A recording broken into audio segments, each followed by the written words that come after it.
Happy birthday, Koala.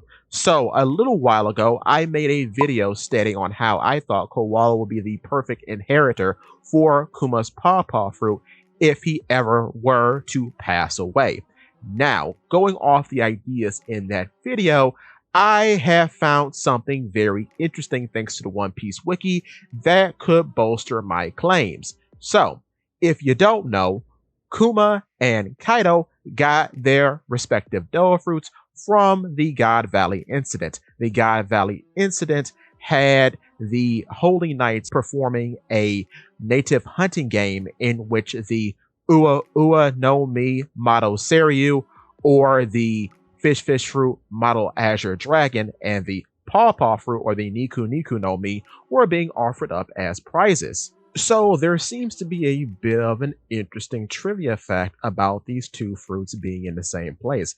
Even though the Paw Paw fruit is often attributed to being like a cat, I have said many a time that based on a bear-themed character eating the fruit, then said bear character is then cloned, and the clone is then literally named as bear, that there are a lot more bear implications surrounding the Paw Paw fruit than there are cat implications, seeing as how the cat implications are simply generated by the thoughts of two women, those being Guinea and Robin, whereas when the fruit is put into practice, it's being used by bear-themed characters, such as Bartholomew Kuma and his clone S-Bear, the Seraphim. So, going off of that, the wiki surmises that this could be a reference to a passage in a book known as the Mencius. Now, the Mencius is an anthology of conversation and anecdotes attributed to the Confucian philosopher Mencius, so it's literally named after the guy that's about. And the book is one of the Chinese 13 classics and explores Mencius's views on the topics of moral and political philosophy, often as a dialogue with the ideas presented by Confucianism. Going off of that, the passage that we are going to look to is a chapter entitled Gazo 1. And I'm probably mispronouncing that, but bear with me. Bear. Anyway, it goes like this. I like fish, and I also like the bear's paws. If I cannot have the two together, I will let the fish go and take the bear's paws. I like life, and I also like righteousness. If I cannot keep the two together, I will let life go and choose righteousness. The same passage is condensed into the idiom, fish and bear paw cannot have both, which has similar meaning to can have your cake and eat it too, which is funny because one, this is a summation by the wiki, and two, we're talking about fruits that you eat to gain abilities. So, in this whole chapter and breakdown, the subject matter is of a bear and a fish, and of course the two fruits that are being discussed are the Paw Paw fruit and the Fish Fruit Model Azure Dragon. So in a way, we're literally talking about the decision of choosing between whether you're going to eat the fish or the bear themed fruits.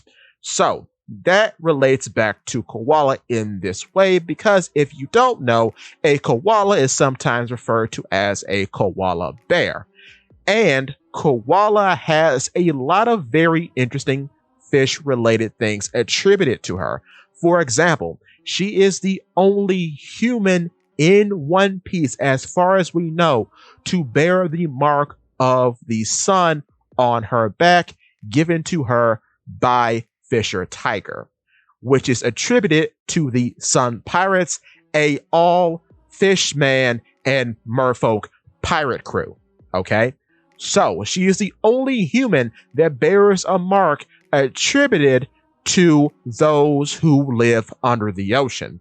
On top of that, she is the only human in the series so far as the canon is concerned. She's the only human who knows Fishman karate. So she's named after an animal who's often called a bear, and she is both raised, marked, and taught the ways of the fish. And I think that goes back to this Mencius proverb here, because she is a culmination of both. In a way, she is your cake and having it too. It's very interesting that she's both the fish and the bear in this situation, or at least a bear bearing the mark of the fish and fighting like a fish. So I think it would be very interesting in the future if she got the paw paw fruit, because we know too that she's one of very few characters who knows Kuma personally. And I don't think, based on what Bonnie knows about Kuma and his life, that she would take great umbrage with a trusted friend having the fruit of her father, seeing as how she fights for the same things that Kuma fights for. Also, what's just an interesting tidbit and a very interesting design note is that she too wears gloves. Now, it's speculated or suggested that the gloves help with using fishman karate, though that's completely conjecture. We don't know that yet, but it's interesting that she always wears gloves when fighting, as far as we know. And it's also interesting too, going back to that whole being related to fish, that she is adept enough at fishman karate to also teach it. So that's another interesting point. But with that being said, yes, I do think that KOALA is going to be the inheritor of the paw paw fruit. I do have other thoughts about KOALA, seeing as how she's so closely related to Jinbei, but I think we'll talk about that in its own dedicated video. So thank you for watching, and with that being said, give me your thoughts and tell your friends about Polypede. What's it?